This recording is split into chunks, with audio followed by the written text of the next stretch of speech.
কুলিওয়ালা, ঠেলাওয়ালা, দিনমজুর, আমার রিকশাওয়ালা ভাইয়েরা, মুস্তাজাবুদ দাওয়া, রিকশাওয়ালার কাছে দোয়া চান, ও মুস্তাজাবুদ দাওয়া, ওরে ধমক দিয়েন না। ও দোয়া করলে আপনার জীবন উজালা করে দিবে কে? আপনার বাড়ির দারোয়ান হতে পারে মুস্তাজাবুদ দাওয়া, কারণ বেতন পায় 5,000, ওর হারাম ঢুকবে কেমনে? যেটা খায় ওইটাই হালাল। এজন্য আপনার ইনকাম হালাল হতে হবে দোয়া কবুলের জন্য। শর্ত নাম্বার 1। শর্ত নাম্বার 2, দোয়া করার সময় দোয়া করতে হবে একজনের কাছে, তিনি কে? আল্লাহর কাছেও কিছুক্ষণ মসজিদে চাইলেন, আবার মাজারে যেও বাবার কাছে চাইলেন, দোয়া একেবারে কবুল? কবুল হবে? খবরদার, চাইতে হবে একজনের কাছে, তিনি কে? 3 নম্বর শর্ত, দোয়া করার সময় ইয়াকিন থাকতে হবে। ইয়াকিন, উদউ আল্লাহ ওয়া আনতুম মুকিনুনা বিল ইজাবা, এমন ভাবে দোয়া করেন যে আপনি নিশ্চিত আমি যা বলছি আমার আল্লাহ শুনছেন, আমি যা বলছি এ দোয়া আল্লাহ কবুল করবেন, অবশ্যই করবেন।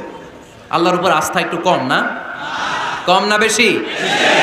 যার আস্থা বেশি তার দোয়া কবুল হওয়ার সম্ভাবনাও